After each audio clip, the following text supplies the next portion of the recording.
एक गुलाम ने अपनी पूरी जिंदगी खपाकर आखिरकार एक बेशकीमती नीला नीलम खोज ही लिया। लेकिन जैसे ही वो उस नीलम को लेकर राजा के पास सिर्फ एक कटोरी भर पेट भोजन मांगने गया, सैनिकों ने बेरहमी से उसकी हत्या कर दी। एक छोटा लड़का ये सब अपनी आंखों से देख रहा था। उसके लिए ये आखिरी हद थी। वो तुरंत सैनिकों के हाथ से नीलम छीनकर ऊंचाई पर भागा और अपने दोनों हाथों से स्वतंत्रता का प्रतीक बनाता गया। सदियों से दबे कुचले गुलामों के दिलों में ये चिंगारी आग बनकर फैलने लगी।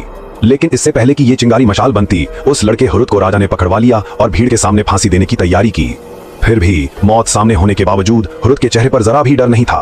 वो अपने हाथ ऊपर उठाकर चाहता था कि उसकी कुर्बानी गुलामों के दिलों में बगावत की आग भड़का दे। तभी अचानक जब तलवार गिरने ही वाली थी, एक रहस्यमयी शक्ति प्रकट हुई और लड़के को पल भर में एक गुफा में पहुंचा दिया। वहां मौजूद थे पृथ्वी की रक्षा करने वाले प्राचीन जादूगर। वे हुरुत के अटूट साहस और अडिग हिम्मत से प्रभावित हुए और उसे मिस्र के देवताओं की शक्ति देने का निर्णय लिया। जैसे ही उसने वो परिचित मंत्र उच्चारा, बिजली आसमान फाड़कर गिरी और हुरुत एक शक्तिशाली योद्धा में बदल गया। हुरुत ने गुलामों की सेना के साथ मिलकर राज सत्ता की जड़ें हिला दी। लेकिन जब वो युद्ध में था, राजा ने उसके परिवार पर हमला कर और निर्दयता से उन्हें मार डाला। घर पहुंचते पहुंचते सब समाप्त हो चुका था। अपने अंतिम सांसें ले रहे पिता को बचाने के लिए हुरुत ने उन्हें मंत्र बोलना सिखाया और दिव्य शक्तियां आदम को दे दी और खुद शक्ति खोने के बाद राजा के हत्यारों के हाथों मारा गया।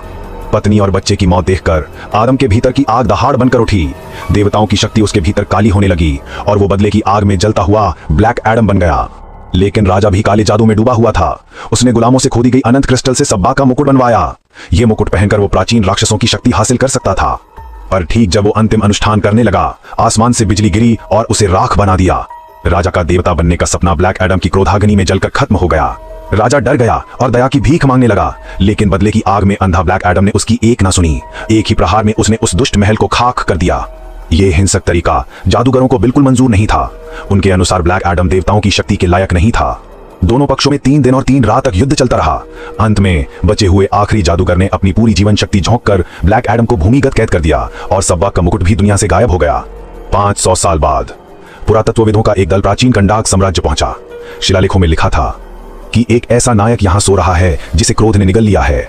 इसे मत जगाना वरना विनाश निश्चित है। पर वे लोग ब्लैक एडम के लिए नहीं, सब्बाक का मुकुट ढूंढने आए थे। जल्दी ही उन्होंने 2 पठारों के बीच तैरता हुआ वो राक्षसी मुकुट ढूंढ लिया। जैसे ही डॉक्टर ने छलांग लगा के मुकुट पकड़ा, भाई के सैनिकों ने धावा बोल दिया और उसके भाई को बंधक बनाकर मुकुट मांग लिया। लाचार होकर डॉक्टर ने मुकुट सौंप दिया। सैनिकों ने उसे आखिरी